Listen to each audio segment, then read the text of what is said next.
Olá, boa tarde. Eu me chamo Guilherme Arthur e eu vou apresentar uma análise sobre modelos de classificação para prever a gravidade dos acidentes nas rodovias do Paraná, que foi feito junto com o Arthur e com a Luana. Aqui temos um breve sumário sobre os tópicos que serão abordados nessa apresentação.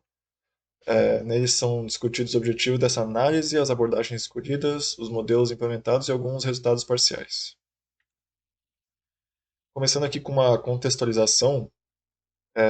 A partir da nossa análise, a gente pôde observar que no Paraná há uma média de 20 mil acidentes por ano, os quais 12% possuem feridos graves. Diante disso, a gente teve a ideia de utilizar parâmetros fornecidos no banco de dados para criar modelos capazes de classificar um acidente em grave ou leve.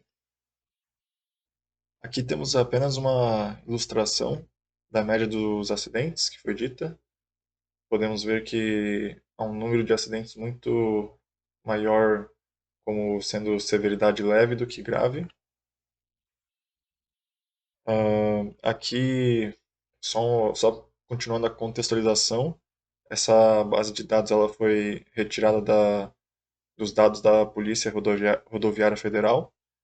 Ela abrange desde o ano de 2017 até 2023 e ela inclui várias informações relacionadas aos acidentes que ocorreram nessas rodovias.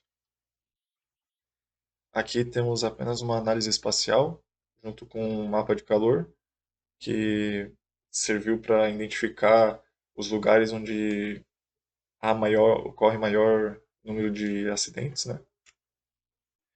Agora eu vou falar um pouco sobre o pré-processamento que ocorreu nessa base de dados.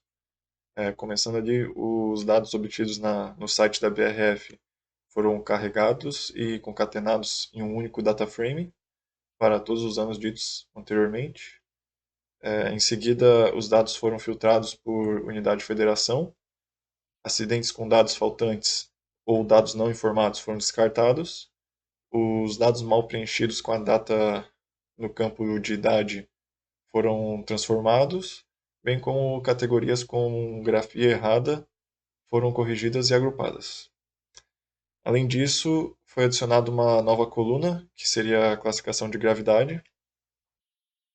Em seguida, para a codificação, os dados categóricos nominais, que são a maioria, foram codificados em valores numéricos por meio do algoritmo K-fold Target Encoding, permitindo o cálculo da distância entre observações. Por fim, os dados foram centrados na média de cada um dos atributos e normalizados pelo desvio padrão dos valores centralizados. Em relação à seleção de atributos para fazer a classificação, foi feita uma eliminação recursiva por meio de um random forest. Com isso, obteve-se as variáveis mais significativas para a determinação do nível de gravidade. Entre elas, ali a mais significativa, da esquerda para a direita, seria o tipo de veículo, tipo de acidente, o quilômetro que ocorreu o acidente, produção meteorológica, ano de fabricação, uso no solo, dia da semana e fase do dia. Aqui é uma ilustração da frequência de cada uma dessas variáveis. A gente pode observar a frequência de cada atributo, né, dessas variáveis.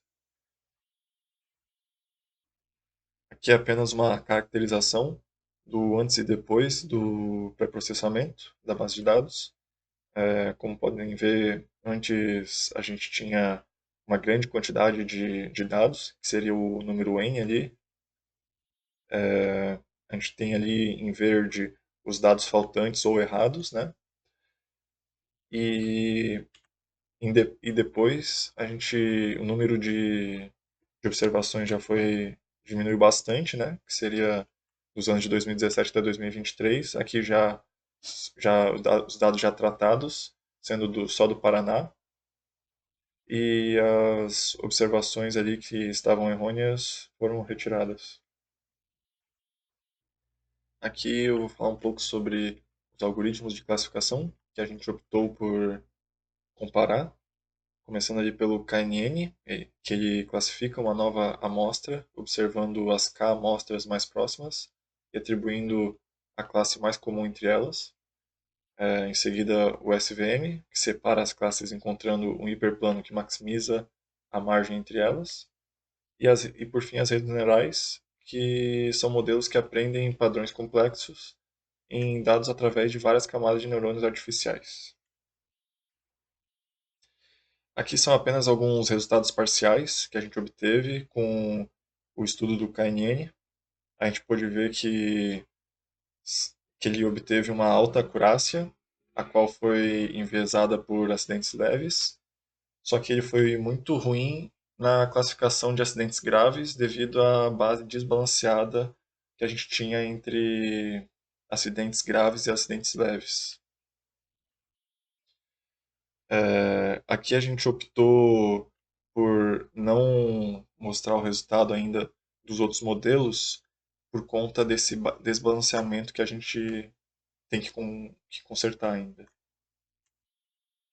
Como próximos passos, a gente, a gente decidiu que seria lidar com esse desbalanceamento da base, entre outros problemas que foram citados, e avaliar os outros modelos de classificação que foram propostos, e por fim a gente compara a métrica entre eles e vê qual foi o melhor modelo.